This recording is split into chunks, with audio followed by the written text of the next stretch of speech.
Okay, good afternoon, ladies and gentlemen. I had a massive quantity of written questions submitted to me. The only common denominator is that they pertain directly or indirectly to something which exists. Or at least which has been claimed to exist. And I just can't do that again for next Saturday. It took me hours and hours and hours just to read the questions that were submitted. So as of now, there is no more written questions for my question periods. I have weeded the ones that were submitted and tried to select the ones that I thought would be of general interest. There's a lot of questions from people who obviously do not know the basic materials of objectivism, questions that either Ayn Rand wrote a whole book on or a specific long article or something like that. And to you people, I can only say you should really read Ayn Rand herself. That is the basic answer to all the questions. I can only here address things taking that for granted. So if your question isn't answered, it doesn't mean that it isn't a good one. It probably means it's on a level that is too elementary to be of general interest, or in the other direction, so highly specialized that there would only be a small group of people that would be interested in it. I tried to follow this middle-of-the-road path, but as I say, I can't take written questions hereafter. I did not dream that there would be such stacks and stacks and stacks of questions. And therefore, next Saturday, which is my second question period, is going to be entirely live from the floor. So if you have them, just think of them. You can write them down for your own benefit, but please don't show them to me. Now, I'm going to try and deal with this huge torrent of questions, or at least as many as I can get through, and occasionally, if I think of it, intersperse in a live question now and again, just to get us used to the idea of live questions and wake you up periodically. I had a choice of taking a few and giving a detailed answer, taking many and giving brief and poor answers, and I decided to do the second. So I'm going to try to answer a lot of questions relatively briefly. I made a stab at an order and then gave up and then just threw them up in the air because it's impossible. So there's no order. Oh, as a matter of fact, the first question was this one. All right, let's just plunge in. This was given to me at dinner last night, so it got onto the top. What terms other than objectivism might have been used if they hadn't been preempted, and what are the deficiencies of these terms relative to objectivism? Well, thinking about it, actually, the single best word would have been rationalism, because the ideal term would have had to come from the field of epistemology, which is really the essence of philosophy, and reason is the overall concept that summarizes the total epistemology. But of course, rationalism has long been preempted. I think that would have been better than some metaphysical alternative, such as realism or existentialism, which would have focused on the primary metaphysical concept. But those, of course, have also, realism means dozens of things in philosophy. One of the most obvious being Plato's theory of concepts, so that's completely gone. The only other possible term could have been conceptualism, to stress the conceptual level of consciousness. But that is really too technical. It's almost too much a detail to make the name of an entire philosophy, and it also has been preempted for a particular theory of concepts. So the only thing, actually, in thinking about it, that I would have preferred over objectivism is rationalism, but that was long gone. So objectivism, however, I'm very happy with. What is the difference between proving the impossibility of something and proving a negative, or proving that something does not exist? Proving the impossibility of something is a type of negative. In such a case, you're claiming not only that the thing does not exist, but that it cannot exist. It is impossible means the thing literally cannot ever exist. And the only way to prove that about something is to show that its existence would involve a contradiction. a round square is impossible and is provably so because the two attributes contradict each other. The idea of a creator of existence is exactly like a round square. It's something apart from existence, which then is a non-existence, so it can't have any attributes such as creating. And consequently, it's a direct self-contradiction. That's the direct answer to the question. I just hasten to add, even though these are supposed to be very brief answers which don't involve clarifying confusions that my brief answer might have entailed, you do not have to prove that something is impossible in order to dismiss it. There is no onus on you to prove a negative and no onus to prove that something is impossible. It's up to the advocate of it to prove that it is possible. If I say to you, arbitrarily, there's a Coca-Cola factory on Mars, you don't have to come up with some argument as to why that contradicts something we know. In other words, you don't have to show that it's impossible. You don't have to show that it doesn't exist. It's up to me to say that it does and to give you some basis. Otherwise, you just dismiss it on the grounds that the arbitrary is outside the realm of cognition. I'm going right on to the next question. Please distinguish between consciousness and awareness. Those are, generally speaking, synonyms. We use consciousness also to mean the faculty. But you can say, I am conscious of X or I am aware of X. I don't know of any philosophic difference. I use the word conscious when I want an overtone of profundity and axiomatic quality, and aware when I just want to name the fact. I was aware that she was coming down the street. But there's nothing to necessitate that. And this person had one other, well, had, as a matter of fact, 6 other questions, but I'm only taking one other. And I'm picking and choosing among long questions, sometimes just excerpt. Basic axioms must be defined ostensively. And then he says he can point to instances of existence, but how can he point to instances of awareness? What are the instances and how do I show them to other people who have no access to my consciousness? Well, the point is they have access to their consciousness. They obviously can't perceive your awareness. They can only perceive their own awareness. What the instances are is every state of your awareness. Every time you see, hear, taste, touch, smell, feel, think, remember, imagine, fantasize, yearn, whatever it is, that is a form of awareness. And that primary state, therefore, is available to you as soon as you reach the stage of an infant of being able to set aside the content and turn in and focus on what you're doing. So you have countless instances, and the only way you can point it out to other people is tell them, turn in and do it themselves, and nobody has trouble with that except behaviorists. Now, not all the links, you'll forgive me if I'm condensing these long questions, but it's faster to reword them. Not all the links of your list on the blackboard in Lecture 2, remember existence, etc., are axiomatic. Hence, which of them are axioms and not merely metaphysical principles? And how do you distinguish between the two?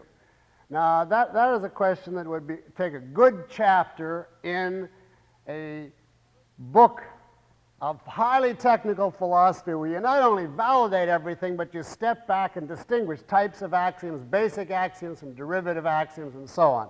I'll give you a quick answer. Existence, identity, and consciousness are all basic philosophic axioms. They are all axioms, even though identity and consciousness come later, because from an adult point of view of reconstructing human knowledge, every one of those 3 has to be assumed by everything you say and couldn't possibly be approached or derived from anything else without being assumed. Until you were, for instance, aware that A is A, you couldn't start any proof, ask any questions of validation as an adult, because validation is show the identity of a given thing. You first would have to know identity. So those 3 are certainly irreducible basic axioms. Entity is an axiomatic concept, that is to say, it's given directly from experience. All of our subsequent cognition is built on it, but for the reason I gave in the lecture, I won't repeat, it is not a basic axiom. Causality is not an axiom at all. That is simply a corollary of the law of identity, an application of the law of identity to action. The primacy of existence is not an axiom. That is a corollary of the consciousness and existence axioms. That is, if you keep in mind, rather of all three axioms, if you keep in mind what that existence is, it is what it is, and therefore acts as it does, and that you have the faculty of being aware of it, that's what we've established up to that point, then to say that existence is independent of consciousness is simply a restatement of those earlier facts from the point of view of delimiting the power of consciousness. That is not a new or independent principle. Volition is trickier. I would define the state as this way. It's axiomatic in the sense that it is direct, ostensive fact. The capacity of your consciousness to make choices, specifically to focus or not, you can't get beneath that. You can't prove that. It's a precondition of all conceptual knowledge. But it is not a primary axiom in that you can show that it's a corollary of the axiom of consciousness. And I refer you to the literature for that, but in essence, if determinism were true, cognition would be impossible to a conceptual being, and that means we would be unconscious. And in that indirect way, you can show that volition doesn't have an independent status as an axiom. It's a corollary of consciousness. Now, I don't know, if you're asking questions on this level of technicality, the answer I gave is certainly much too short. So it's a choice of rattling off like that or ignoring it, and I thought it would be better to ignore it in that fashion. Now, here's a question about, wouldn't it be wrong to say that all concepts, including introspective concepts like thought, emotion, etc., can be reduced to perceptual concretes? I'm trying to condense this. In essence, what this questioner is asking is correct, and there's a misinterpretation. All concepts which represent integrations of physical external entities have to be reduced to the perceptual level. But concepts of consciousness obviously have to be reduced back to introspective data. The equivalent of the perceptual level with regard to concepts of consciousness is the internal data that you get when you directly look in. For instance, a toothache, a pain, a throbbing ache. There's no other way to reduce the concept pain than back to that's what I feel at this moment, etc. And so on for any sensations or the very fact of awareness itself. So when we say reducing it to perceptual concretes, we're using perceptual there as meaning pre-conceptual awareness, but that leaves open whether it's outer through the physical senses or inner through direct introspection. Oh, this one, yeah. You claim that new knowledge can never contradict previous knowledge in your lectures, and you give the example of blood types. Now, this makes sense, etc., but take the example from the same lecture. I am now certain that you are Leonard Peikoff. If those of you who didn't take the lecture, I said, in answer to skeptics, I was explaining why you could be certain that it's me. And as part of the example, I went on to say, but just imagine it was something different. Suppose the mask suddenly fell off and you saw Boris Karloff. Well, then you would be certain that it was him. So he says, but this questioner says, if the mask did suddenly fall off, wouldn't this have contradicted my previous knowledge? And therefore, doesn't this refute your claim that new knowledge doesn't contradict old knowledge? So in other words, it comes down to this question. If you make a mistake, doesn't that, your new conclusion, contradict your old? Absolutely. There's no way out of that. No amount of epistemology or philosophy is going to make you infallible. And consequently, I said new knowledge can't contradict old knowledge. That doesn't mean that it can't contradict an old error. In order to be able to claim that, now of course then the next question you'll say is, well, but how do I know since I haven't come up and actually pinched you, that you don't have a mask on right now, then maybe it just, looks really convincing back there. To which I'd say, well, if you really have a basis to suspect that, wait till after the lecture and come over and touch, suspend judgment. The thing is this, to come to a conclusion, you have to have the proper method.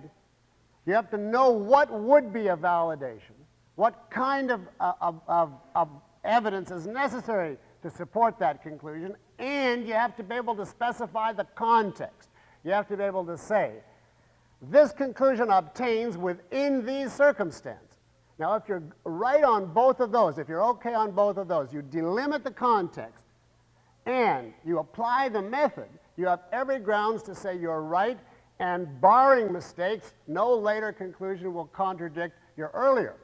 As far as mistakes, that's possible at any time, but you can't believe it in any given case until you have a basis.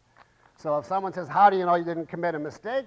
It's back to the onus of proof is on him. How do you know I did? What is your basis to think it?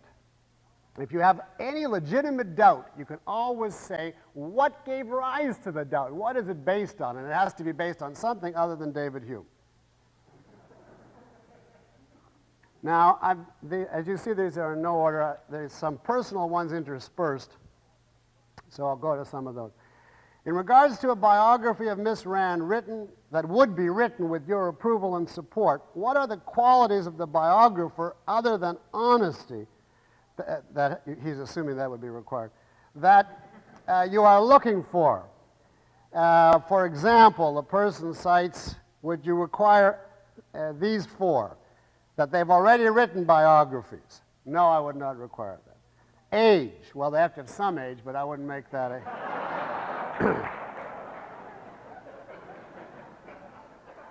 Schooling. No, I would not require that. And then this fourth one is the first. I thought about giving you a formal answer to this, and I came up with 5 operative criteria that I'm actually using. One is the one listed here by the questioner. A mind capable of appreciating and understanding a mind like Ms. Rand's. That is certainly a requirement.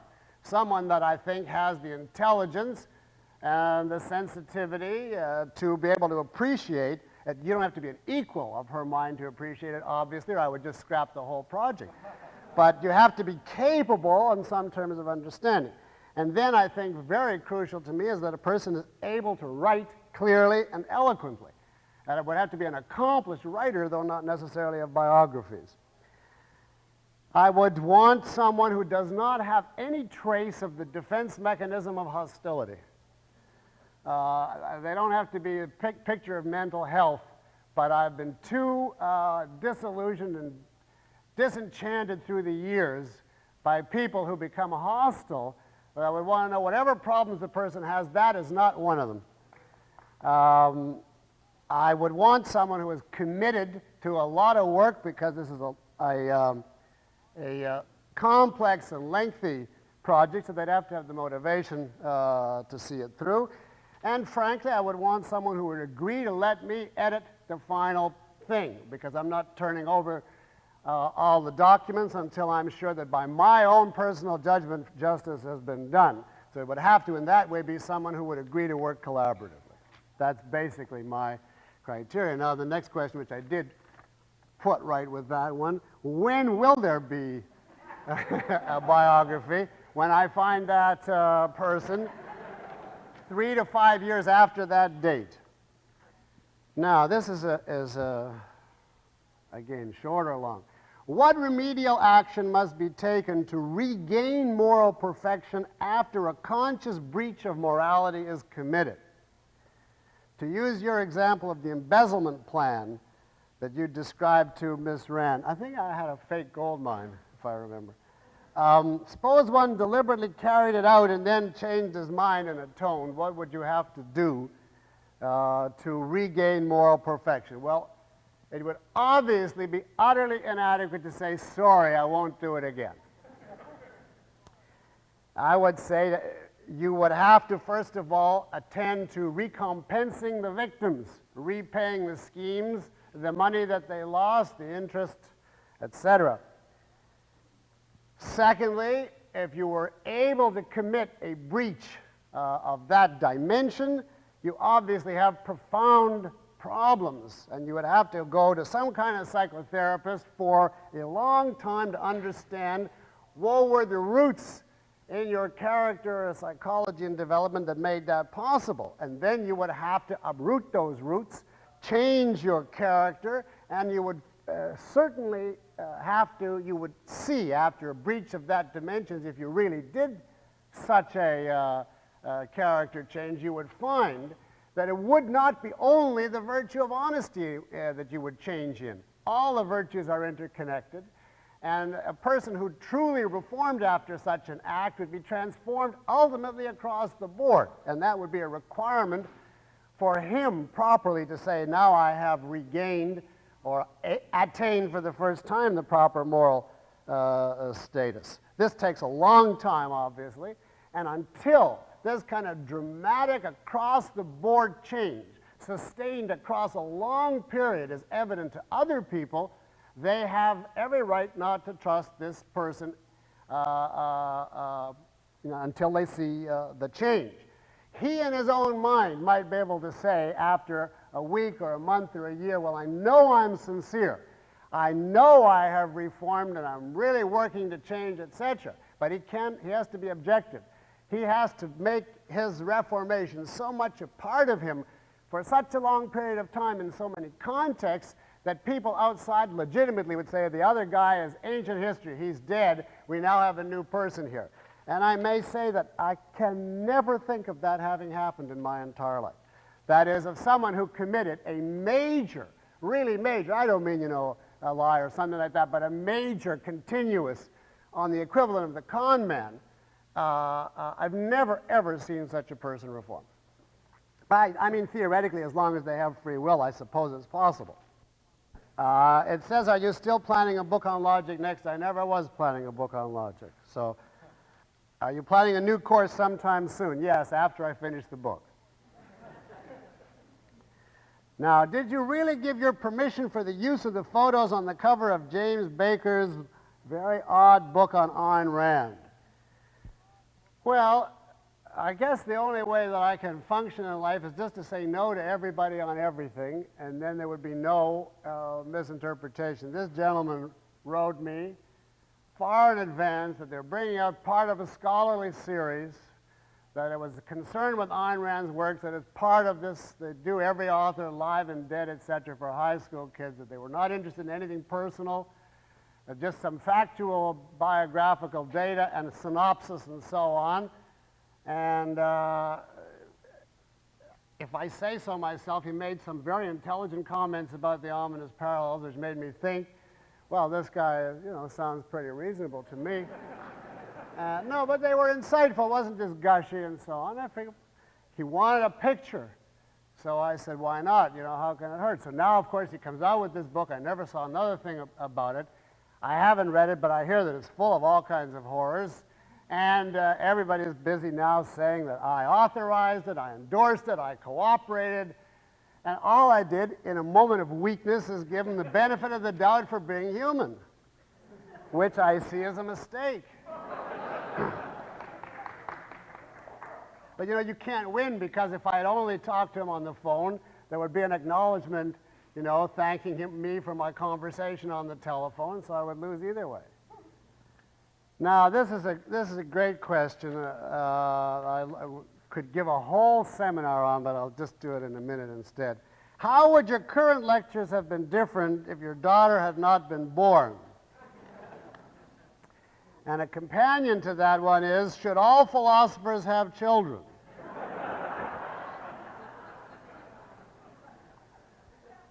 Well, I certainly wouldn't prescribe that all philosophers should have children. Obviously, Ayn Rand didn't have children, and she did pretty good without it.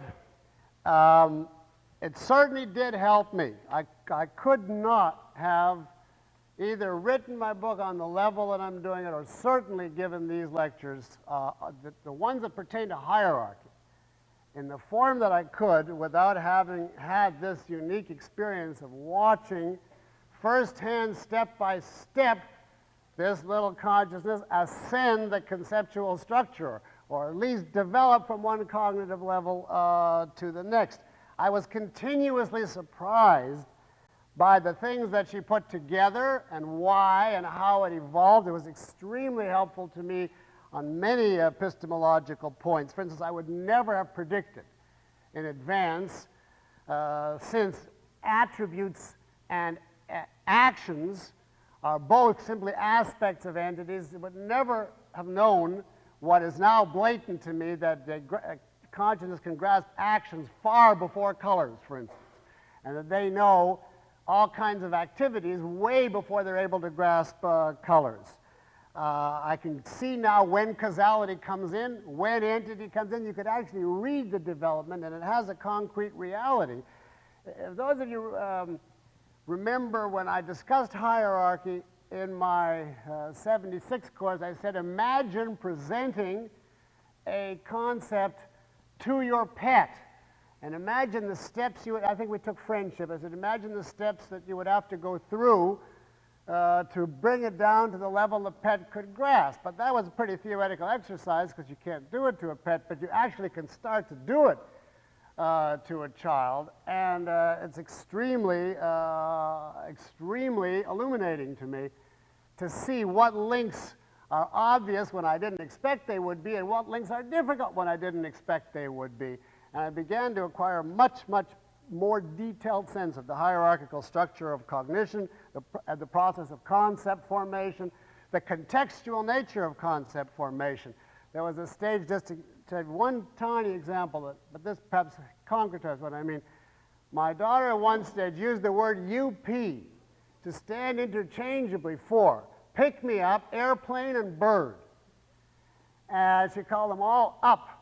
And you know, this was to me was fascinating because it was an example of a primitive concept formation. She didn't exactly have the direction. She had the idea of something going like this, but she was confused between the process of moving up there, the relationship of being above, the entity, or which entity. And she started with that very big generality, which is exactly on the order of Ayn Rand's example of man as a, what was it, a thing that moves and makes noises. And then I saw her specify it as she went. There were countless examples of things like that that really made both the contextual nature of concept formation and the hierarchical structure of concepts tremendously more real to me. Now, I assume that as she grows older, ethics will also undergo such a development in my mind when I see the problems as they arise, but so far we're just working with concepts. Now, I've always regarded it to be within the realm of rational selfish action to be casually friendly to and spend time talking with people who share some but not all of my values. For example, I have a delimited friendship with a colleague whose work is excellent, although her politics are fairly leftist. It has been argued to me that such social interactions are unselfish because an individual's time is precious and should only be diverted from productive work to spend time with people who are a perfect reflection of his own values. Well, that is fantastic. Completely wrong. A perfect reflection of your own values, I don't even know what exactly you mean by perfect here, but that would at best be the definition of getting married. But you're talking here about spending some time with people. And there, the question is only, do they represent some values of yours that you legitimately hold, and do you get some pleasure out of the interaction? What kind of attributes do they have that you like? If this particular colleague is effective and a hard worker and so on, and you talk to them about the movies or talk to her about going fishing or whatever it happens to be, that is absolutely 1,000% legitimate. The question is to say, your time is precious and shouldn't be diverted from productive work. Where was it written that you're supposed to engage in productive work for 24 hours a day? I mean, if, like me, 6 hours of productive work a day is the tops. Now, other professions maybe can do more, but that's about all I can do, what I call productive, completely focused work. So a lot of life is just fooling around.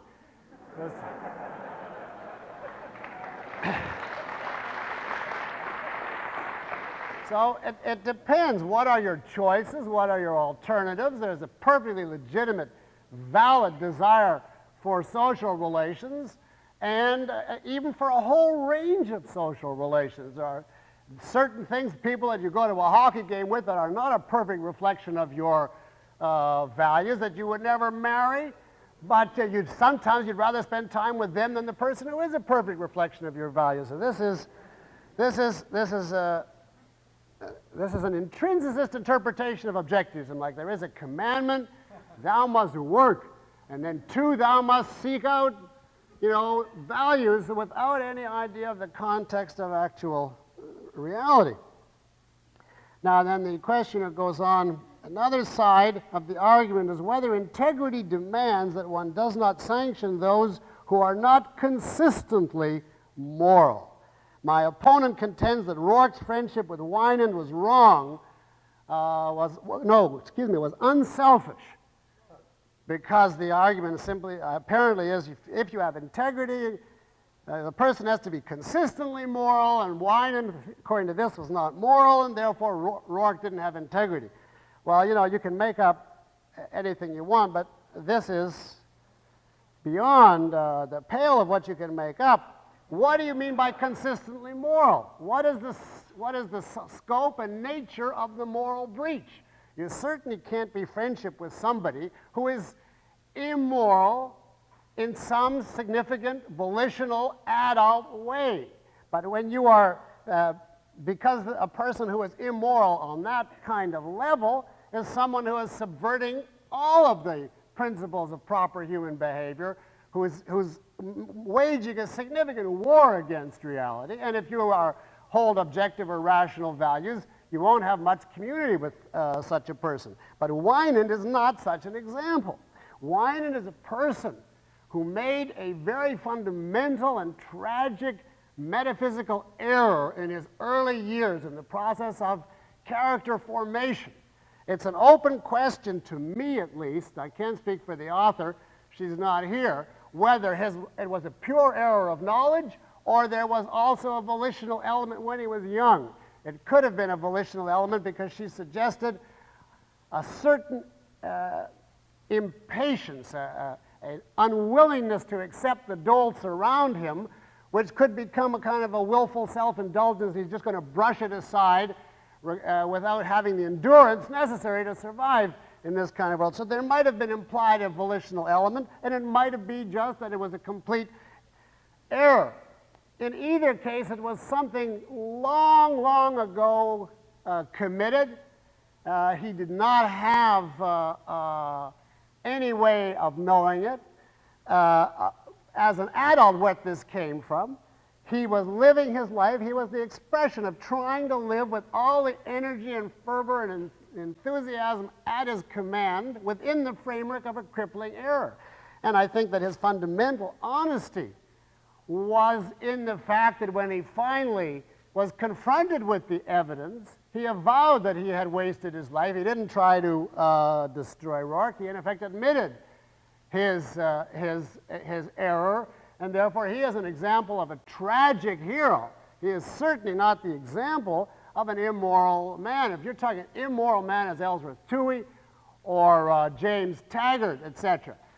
But a man whose character is as noble as Winan is certainly not properly described as immoral. And the idea that Rourke was unselfish to have pleasure dealing with a man such as Winan is fantastic. Any decent person can go to the ends of the earth to find somebody like Winan just to talk to him for a day. Well, I would certainly travel to Tahiti for that, and it would not be selflessness. There's more on that, but I'm going on too long here. Now, this is a long argument, but this one, maybe you recognize it, whoever wrote it. But it comes down to you say that if we were indestructible and didn't have to act to support ourselves, there would be no values possible. And I gave the example of the indestructible robot. But, now I'll quote the very end of this long thing. I don't see why enjoyment of music or playing games, what that has to do with sustaining my life.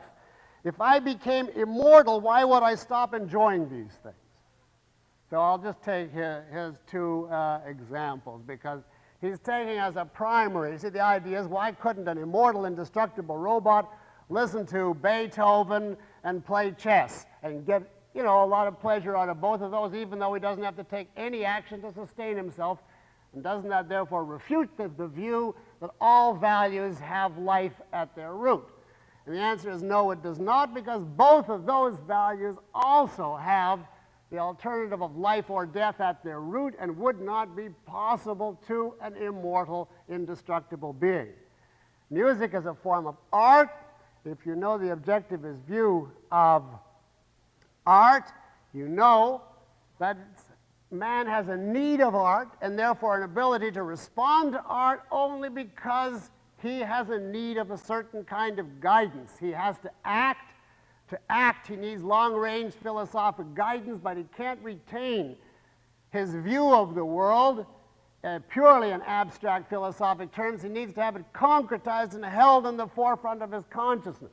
And it's that practical, life-related need that art fulfills. A being that was utterly indestructible would have no reason in the world to need cognition, nor philosophy, nor a view of life, nor a view of anything, nor therefore any concretization of it. And the whole realm of art would be completely nil to such a being. Art is a need only of a conceptual mortal. As far as games are concerned, games are enjoyable only because they represent a state of rest and relaxation in the context of struggle, effort, work, production.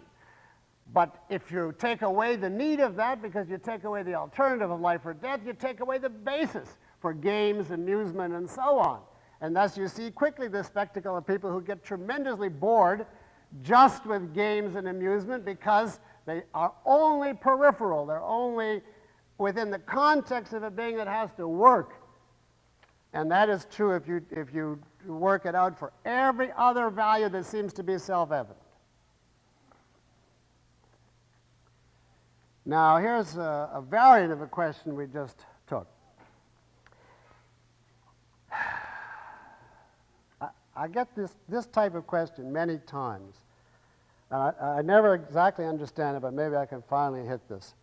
If Gail Wynand and Andrei Taganov were exceptionally intelligent, why did they choose not to change?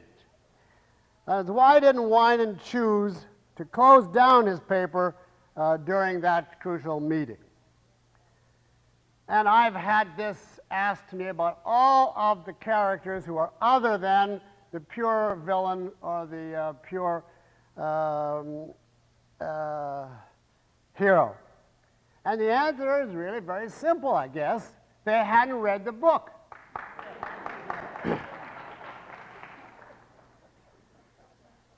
I mean, to me, this is exactly the same as, why don't you give Wynand the Fountainhead to read? It would change his mind. He'd see his mistake. You couldn't write the book then. The idea of this is to show, given a certain premise, how a person will act. You, the reader on the outside, are learning something about his choices, his alternatives, his mistakes, but he is living it. He is, if you would stop any process of fictionalizing or of dramatizing if you injected a lecture. Someone once asked me, why didn't Rourke, since he wanted to have a girlfriend that he really admired, tell Dominique Objectivism early in the Fountainhead? Well, or send her to Peikoff's lectures. I mean, if you followed this, you'd have to say there should not be any fiction. People should just read books on philosophy. All errors should be corrected. Now,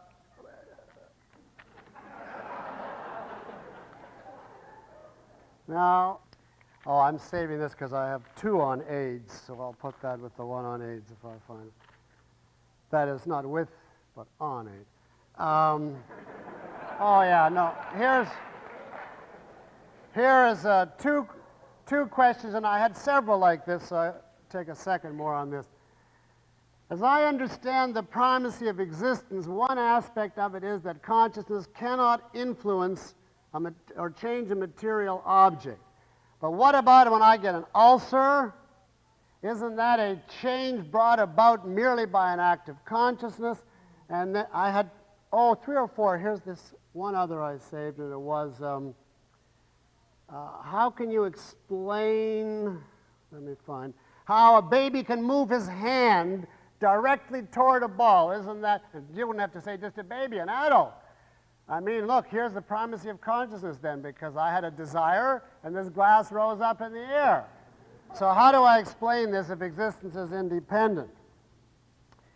I explain it by the fact that you've changed the topic on me.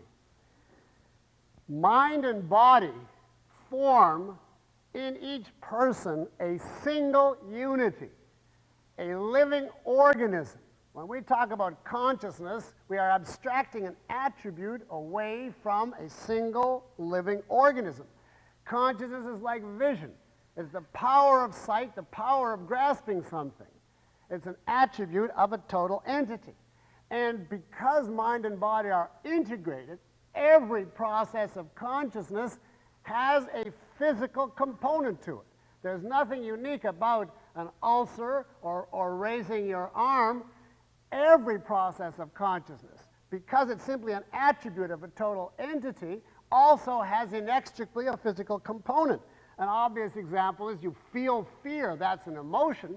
And there's all kinds of physical states and processes, you know, from the sweating palms and the pounding heart and so on, that are an intrinsic aspect of it. Consciousness is not some kind of disembodied faculty. It's built into a physical organism. The same is true of every process of thought. Even the purest emotionalist thought has every kind of brain wave and electron switching and twitching, etc.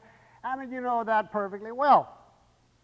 So, when you talk about the relation of consciousness to external reality, that is an entirely different thing. You are saying, leaving aside the body of this possessor that possesses this consciousness, thinking of it just as a faculty of awareness, what can it do to its object? Obviously, there all it can do is focus on them.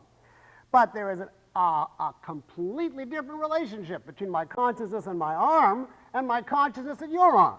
I can't do a thing by wishing about your arm. Mine is much more intimately connected, I should hope. Now, even here, the primacy of existence has application even to your own body in many obvious ways. For instance, I could wish I was 6 feet 4 inches tall, as that my conscience has an intimate connection to my body, but I'm stumped. I can't do that. I could wish I could jump back to the room afterwards so I wouldn't have to walk to the car, but I can't do that. So that there are many limitations, and entities still have their identity, but it happens to be a fact of reality that within definite ways and contexts, following the laws of nature, your mind has certain effects on the body and vice versa. That is in no way in conflict with the primacy of existence. I asked that question, in case I sound indignant, I asked that question to Ms. Rand about 30 years ago, and she gave me a much longer and more indignant answer, so for what it's worth. Ayn Rand obviously mastered the English language, yet she always retained a Russian accent. Why? And then the person goes on to hypothesize various reasons, but the answer to that is she did not like her accent. One of the person's hypotheses is that her husband personally asked her to retain her accent. That is utterly wrong, utterly wrong. She did not like her accent, but when you become an adult, it's extremely difficult to change. if she had chosen acting as her career, she would have done it. And she would have spent the incredible painstaking time it required, but it just was not worth it to her. She was not a professional speaker, and she did not want to divert the time from what she considered more important. But she did make a deliberate effort on certain words, which cost her tremendous difficulty, like the word think, which tended in Russian to come out as think. And with objectivism, think is a very big word. And I saw how hard she worked to learn to say the th in think. I mean, if you knew the problems that, of changing accents, you would say either she has to learn to speak English perfectly or write her novels, and I'm glad she chose the latter. This one I will share with you without comment. This was given on the day we had the picture taken. Was this afternoon's photo session an example of the mind-body split? Namely, separation of the rational faculty and the student body.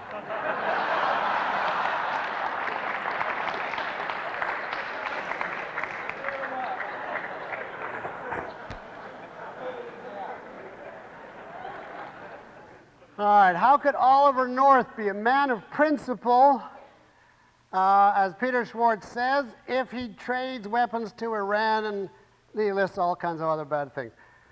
To answer that one briefly, because we're going to be discussing the topic of principle next week, I don't believe that Peter Schwartz meant to suggest that Oliver North was an objectivist or that he subscribed to every proper principle or even to a system of principles.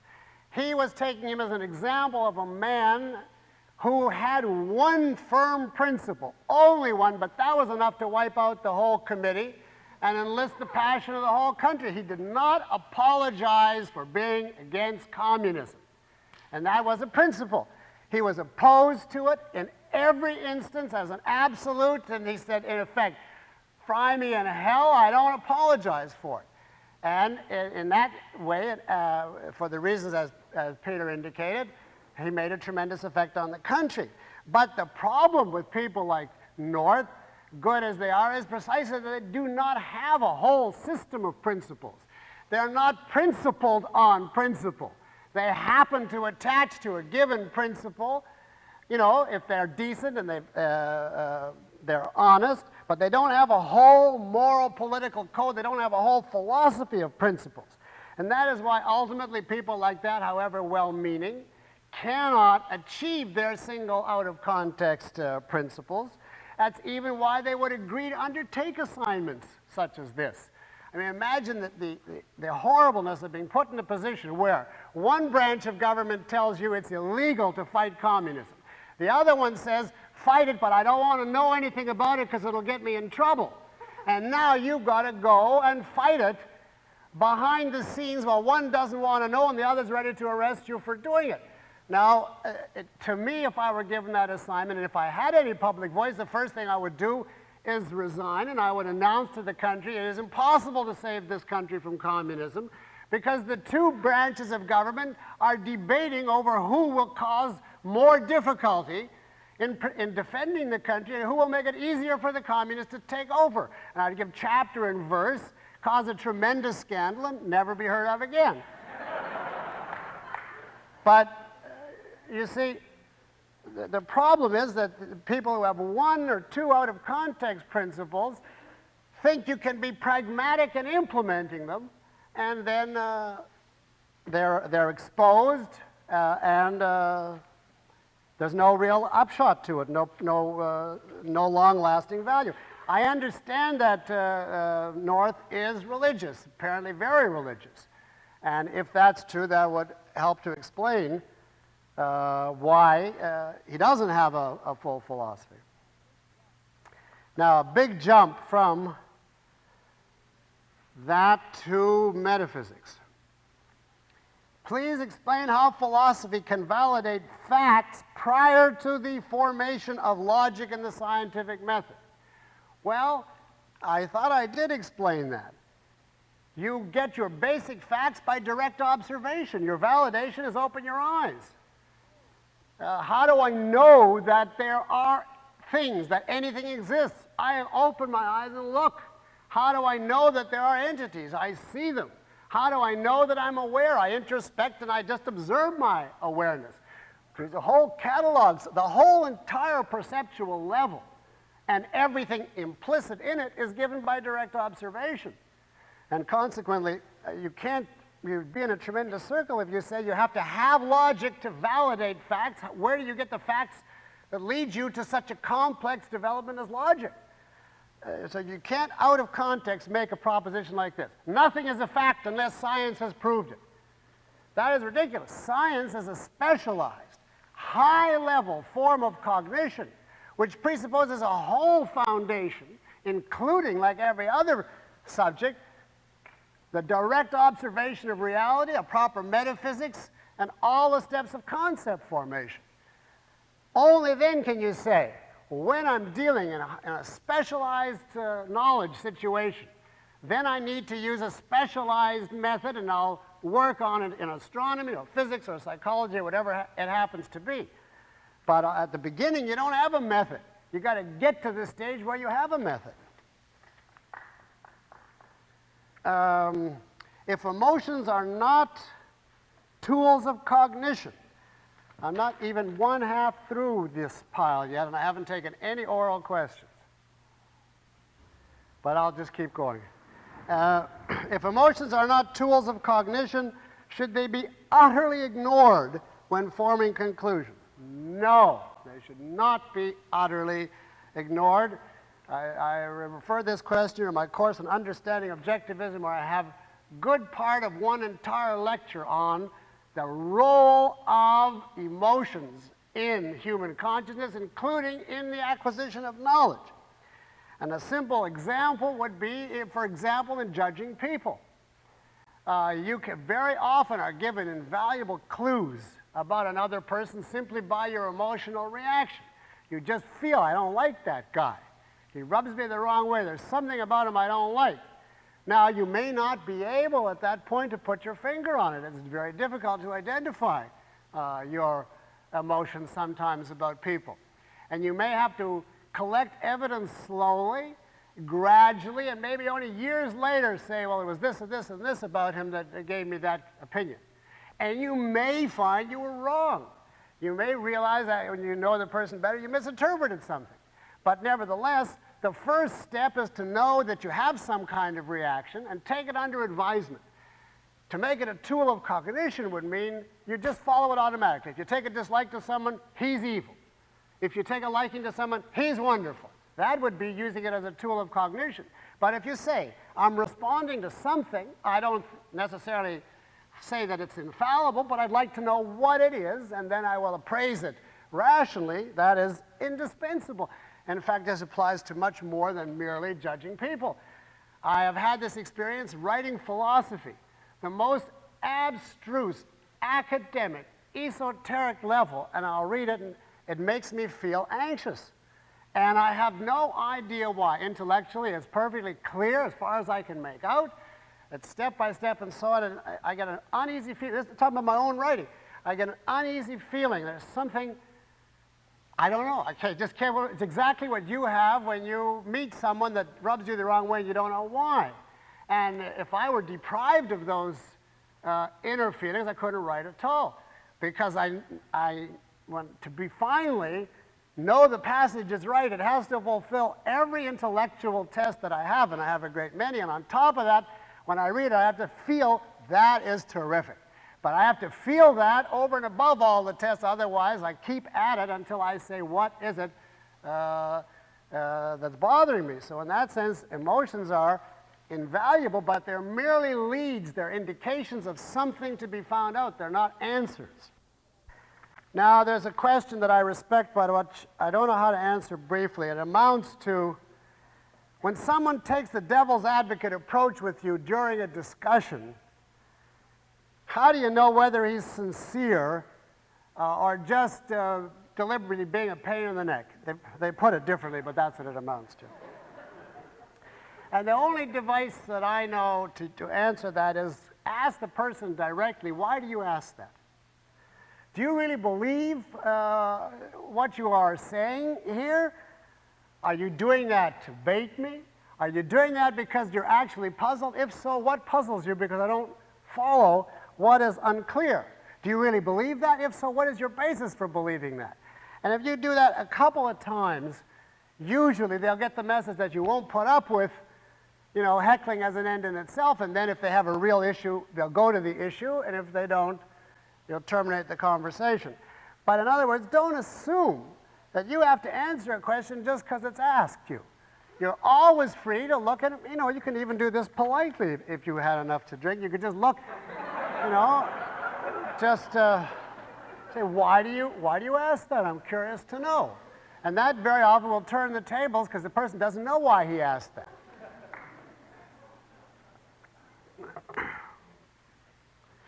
Now, here is a question which, I guess I have to answer it. Is the confiscation of kiddie porn and snuff films a form of censorship? And my answer to that would be the confiscation of those materials is legitimate. I regard the production of such films as being the accessory to a crime, and consequently as not having any rights to circulation. Now, a crime, if you know objectivism, is something that has to be defined in physical terms. Snuff films are not recreations of murder, they are movies of an actual murder. So, you know, if you act a gory murder on the movies, that's not a snuff film. Kiddie porn, I classify under the physical maltreatment of children. I regard it, one instance of it, as sufficient to justify the child being taken permanently from the parents losing all rights to the child thereafter, permanently. You see, I do believe the state can't interfere on philosophic, psychological issues. If wrong as the parent is his child, but the state can interfere. If you turn your child into a prostitute or a sodomite or whichever, and whether they're taking pictures or not, you are subjecting that child to a horrific physical abuse. And it's exactly parallel to if you are a sadist and you beat your child. I think all of that should be defined as a crime in the law and should require the parent to lose all rights to the child. Now, because these two things, in my judgment, are physical crimes, they can, anybody that has any traffic or commerce with them, that photographs them, that sells the movies and so on, is an accessory to a crime and should be subject to criminal penalty, in my view. This is not an issue of censorship. If adults on a voluntary basis want to do whatever they want with each other's bodies and film it and revel in it, I don't care. But so long as it's a child, the parents have absolutely no right to do it, and the state has every right to prevent it. Even adults, I think there's a point at which you could, but I don't want to go into the hassles that would be involved in writing a whole criminal statute on this subject. But for instance, suppose adults decided to film a movie of torture for an SM audience, and the torture was really graphic and real, and they were cutting off one limb at a time, at a certain point, and before that point, I think that has become a crime of mutilating another human being. And the government cannot take cognizance or permit crimes even if the parties voluntarily agree to it. If you give me $100 and say, lock me up for life, the government, no one, neither you nor your heirs or friends, can come and say, Peikoff didn't live up to his promise, so you have to penalize him. You cannot, in a proper society, make a contract and expect the government to enforce a crime. By the same token, you can't expect it to ignore a crime or to allow accessories to a crime to flourish. So from this point of view, if you remember that crime has to be defined in physical terms, I am absolutely not a libertarian. Let's let anybody do whatever they want, and we think it's wonderful. I don't believe that. I'll take your approval under advisement. Thank you.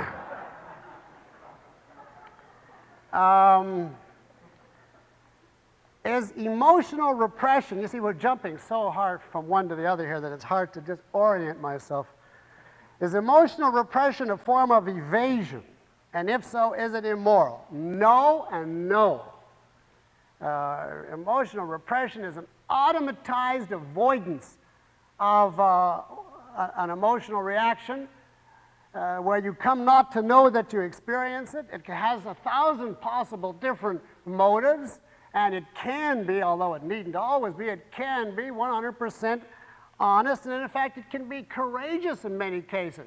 A person may feel a great deal of fear, they don't know why or where it came from, but they know they have to function.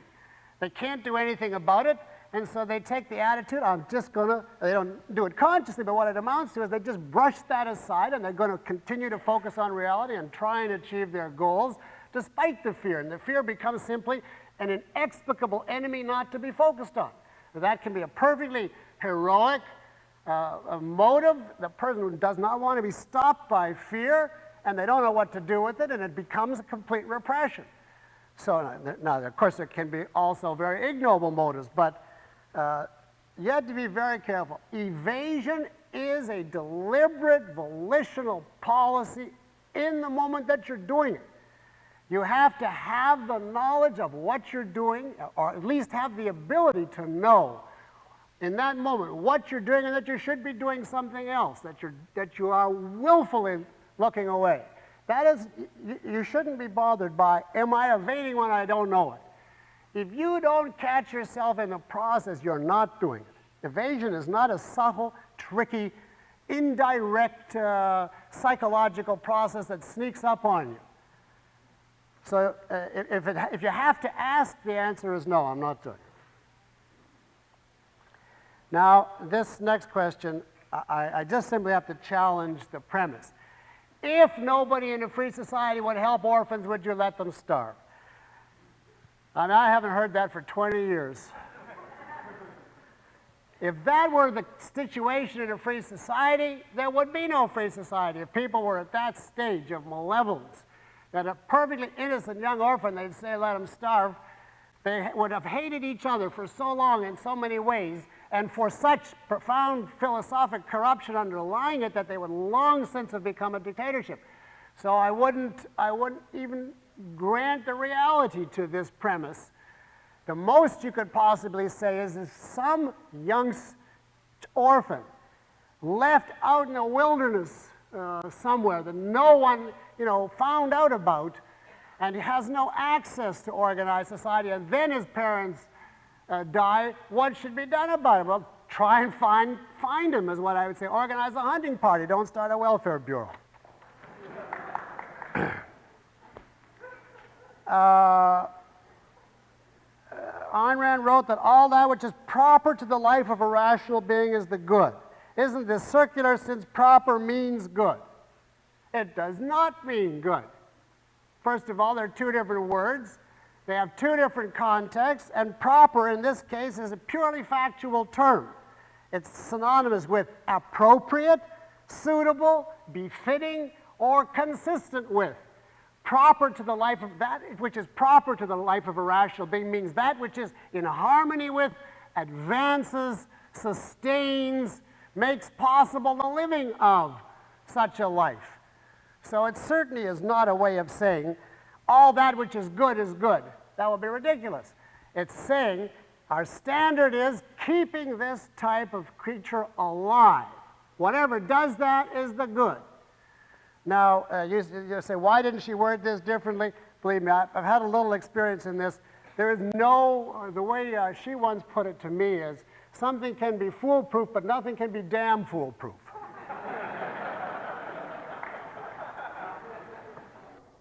Do I have another philosophic as distinct from? Yeah.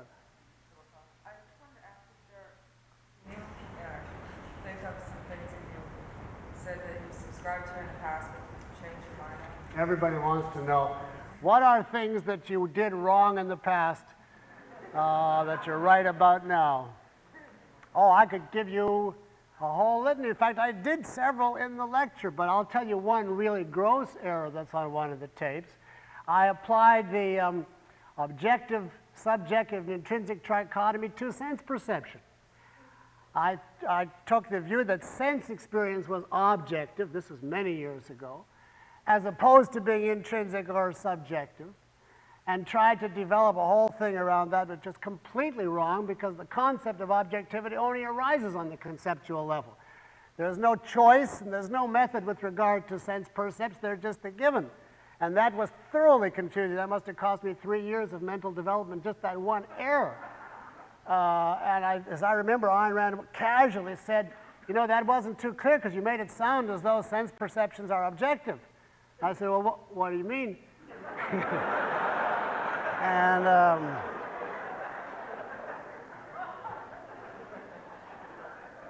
so if you feel better, I could make you feel really great by telling you my history. All right, let me go back to my pile here. Here, I just picked up one at random. Ayn Rand mentioned that morality ends at the point of a gun. Does this mean that a criminal loses his rights? Yes. As soon as a man initiates the act of force, he is outside the principle of rights and cannot claim them anymore. He becomes like a wild animal. So if you incarcerate him, you are not violating his right to liberty. And if you execute him, you are not violating his right to life. Rights are contextual. They apply within the context of a rational being. A being who resorts to force is outside that context. According to objectivism, are there any morally neutral acts? Well, if I understand you, yes. Look. I mean, I scratch my nose. Would you say terrific or awful? Good, evil. Optional act that has no moral significance. Now, I can think of contexts in which you should scratch it, you know, if it's bothering you, and you are deliberately trying to be an ascetic, you know, and torture yourself in order to gain God's favor, and you sit there with this scratch and you just suffer it, I think that's wrong. You made a wrong choice. Morality mandates that you scratch it. And I can think of contexts in which you have a sore and the doctor tells you if you scratch it, it's going to get infected. You just have to grin and bear it. And you say to hell with it and scratch it, and that's an act of evasion and self-indulgence, and it's wrong. So within a given context, any act can acquire significance. And the principles on which you act always are right or wrong. But there are many acts within the basic principles that are entirely optional. If that's what you mean by morally neutral, then certainly there's all kinds of morally neutral acts. Now, how does one sort out the intrinsicists versus the pragmatists? I would have placed Reagan in with the religionists without Mr. Schwartz's guidance. How do you explain this? Well, I think Reagan is the perfect synthesis of both. He's an intrinsicist and a subjectivist, or a religionist and a pragmatist at the same time, as far as I can make out. And I think his union of the two is he's got revelations that he believes are revelations, that he clings to firmly, at least in his speeches, you know, but with the whole moral majority side. And at the same time, he has to function in reality, and those revelations offer him no guidance. So in practical terms, he's a complete pragmatist. And it's not at all uncommon to combine religion and pragmatism. And here I remind you of the fact that you can't follow an error consistently, and the point that we made in the lecture that intrinsicism always goes over to subjectivism and vice versa. And for more details, I would suggest you read from the Ominous Parallels the part on dogmatism and pragmatism. Specifically that on the Nazis, how they combined being zealous, dogmatic, fervent religionists with being complete Machiavellian, diabolical pragmatists. And I tried to show in detail that there was no inconsistency there. And I think Reagan is a mild version of that. He's the worst of both worlds. Now, that's the one I just answered.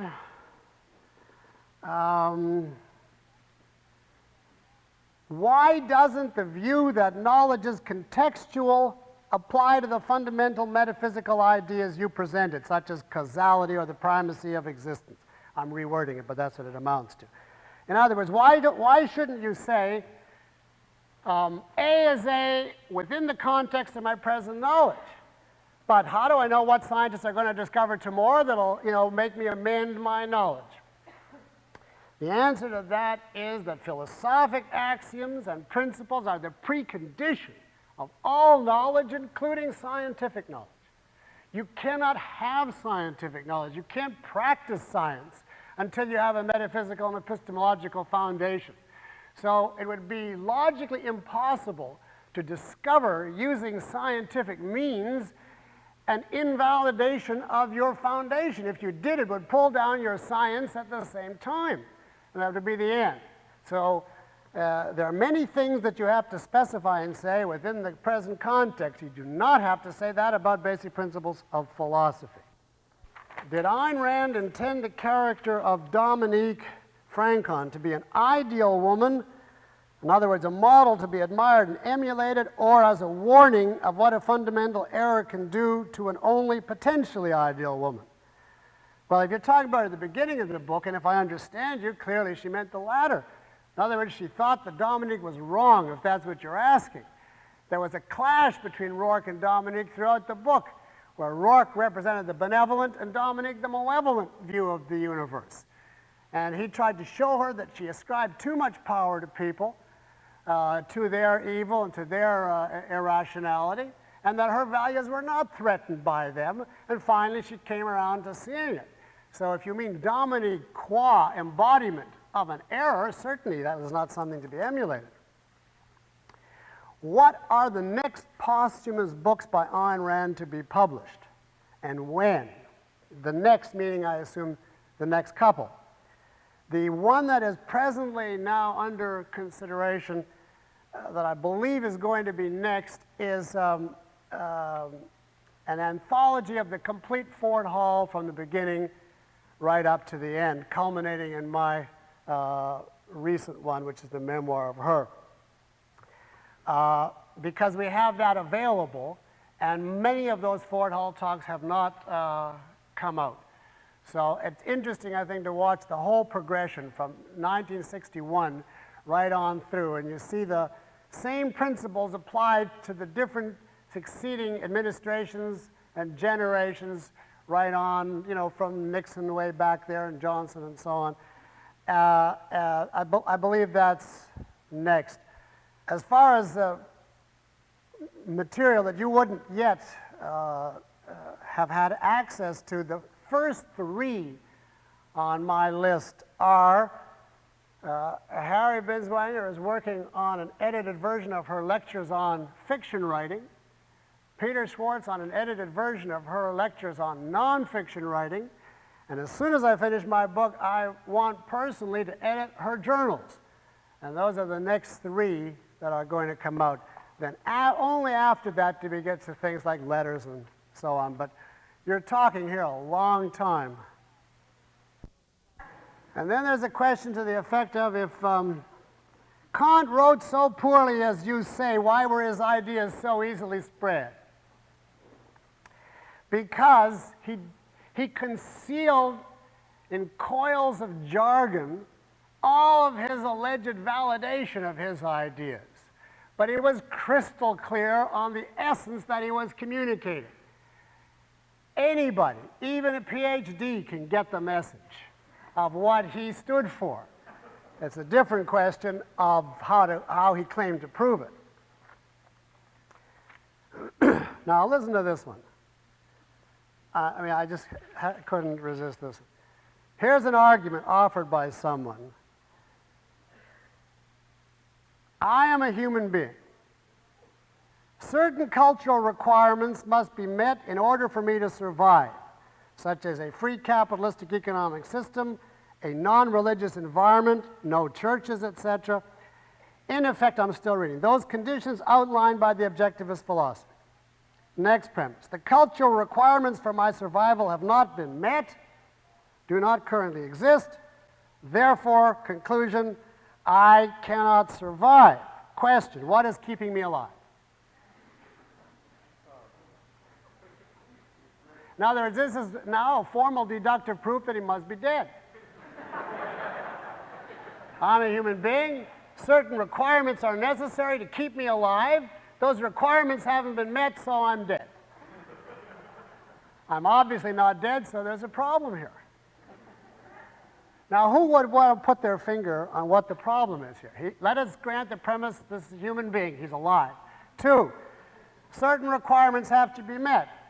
Okay, absolutely true. Now, I just have to mention in regard to that the absence of churches is not such a requirement. The only social requirement is that you be left free. People can build as many churches as they want. That does not affect your survival. So that's a misstatement. But leaving that aside, let us say he's alive and certain requirements are necessary. And those requirements are not met. Now, how come he's still alive? Yes. He's dying. Well, you say he's dying, but he looks healthy, hale, fit. Somebody back? Yes. Equivocation on the word requirement. Well, what's the equivocation on requirement? It says physical requirements versus spiritual requirements. Well, you could look at it that way. I would say short-term versus long-term. Or also physical and spiritual, but it depends on this. Certain requirements are such that if they're violated for even the shortest span of time, you're dead. You know, if you take the requirement for oxygen, you have a very, very short span. You have more for food, for instance, but not, a couple years without it. So at one point is, how long range is the requirement? Another point is, how fully is it being violated? If you're given a little dribble of nourishment, you can eke out a lot longer than if it's cut off completely. In the same way that you can survive much longer in a mixed economy than you can in a totalitarian one. So it is the case that in the long run, ultimately, if you violate the philosophy human life requires, you'll die. But that doesn't mean midway through the process, as things are falling apart, so long as you're still getting some of the nourishment, spiritual, political, physical that you need, you're going to die immediately. If that were true, life would be very easy because there'd only be 2 kinds of people, good and dead. The trouble is it takes a long time for the non-good to disappear. I don't have time for this one. And I think I already answered that one. I want to get to that. Well, some of these I'm going to save for next time. Well, I may as well mention AIDS because I said I would and I just found it. What should the government do about AIDS? Well, I don't know that the government should do anything about it. The primary requirement with regard to AIDS is research, scientific medical research, to find out what the cause is and to find a proper cure. And that is a scientific medical question. Now you all know, or you should know, that I obviously believe this would be done much more effectively and much more quickly in a private setting by private researchers than with a huge government bureaucracy. So I think the government is slowing things down and wrecking the whole medical establishment, including research, by its interference in the, with the practice of medicine and the research into medicine. However, I would not, of all the things, I would not go on a campaign to tell them they shouldn't fund AIDS research. There's a lot of other things I would fight first. Although in principle it would be much faster to find a cure if we had free medicine and free scientists. Beyond that, it becomes then a question of what are the people suffering from AIDS posing a physical threat to others. As far as I know, now I'm speaking here as a newspaper reader with no medical training, there is no risk except in situations where you are voluntarily in control. That is, apparently it can't be transmitted by casual contact. I don't know this of my own knowledge, but as far as I can make out. If that's the case, I see no grounds whatever to quarantine AIDS patients. If they were injecting some kind of material from their bodies involuntarily into yours, then of course they should be quarantined if you had no way of defending yourself. That would be just protecting yourself from physical assault. But if the situation is, as the New York Times claims it is, with all the experts that they interview, that there is no such threat, then the only way they can get to you is through sexual intercourse, let us say, or sharing hypodermic drugs with them. And in those cases, you are doing something deliberately and volitionally, so they're not forcing it on you. The one exception I would make is this. I definitely do believe that if an individual has AIDS, knows it, and withholds that information from a partner, he should be subject, and the partner asked, and if the partner asked, he should be subject to prosecution for murder. I definitely believe that that is a premeditated use of a deadly weapon. It's a form of assault, and it can be lethal. And in fact, there are cases in the courts where people are being tried for murder for precisely, I don't know if they call it murder or, there's 12 different legal terms depending upon what state and so on. But I definitely think that should be a crime. But now, if it happens to you at an orgy, it's not. Because it's the conditions. You went in there, you don't care who you sleep with, good luck. But if you seriously ask the person, and you have every reason to believe them, and they do it as an act of, why shouldn't you go along with me? I definitely think that's a crime. But I don't know if that's what the questioner means by how should the government deal with AIDS. That's the only conjunctions that I can think of the government being involved with. And that brings me to this last question on AIDS. It seems to me that not only the promiscuous today are in jeopardy. I have heard that one must be, then he goes into he or she goes into the test conditions, but the part I wanted to get to is, before AIDS, the past life of a mate lover was none of my business, but now, what? I get the feeling that there are attractive time bombs walking around. Please comment in terms of the conduct becoming a single heterosexual person who now finds AIDS added to life. Well, I sympathize with this question. I think it is a dreadful development. It is apparently applicable. You can get it through heterosexual, although not as frequently as homosexual. And there are completely innocent victims of it, including from blood transfusion, who may not even know that they may never even dream that the transfusion they had 5 years ago, 10 years from now, is going to lead to AIDS, or that they're infecting someone else. Now, in New York City, so I understand, they deal with this problem very forthrightly. They take each other's sexual, social transfusion history before they go out on dates. And it's casual, the way on a blind date, in the old days you used to ask, what do you do, and so on, just to say hello. Now, how long since the last, and who was it, and how many, and when did you last have a transfusion, and do you take drugs, and et cetera, and so on. Now that is, I wouldn't do that, but to me, that's better than going completely blind if you're in a context where this type of thing is a possibility. The ultimate, now they say, of course, using condoms is some protection, so you can certainly avail yourself of that, but different experts say different things. Every time 4 of them say that makes it safe, a 5th one will come up with cases where it isn't, so apparently it's not 100%. The ultimate thing comes down to this. You have to know who you're sleeping with. You have to know the character of the person. Enough so that if they then tell you, I'm clean, and they know what the possible sources of risk would be, you can believe them. That is not foolproof because they may be misled, but it's simply another indication of what objectivism has argued for on philosophical grounds for a long time, that sex should not be casual. It should be based on a knowledge and a mutual value affinity with the other person of very important and serious values. And surely one of those values should be tremendous respect for the integrity and honesty of the other person.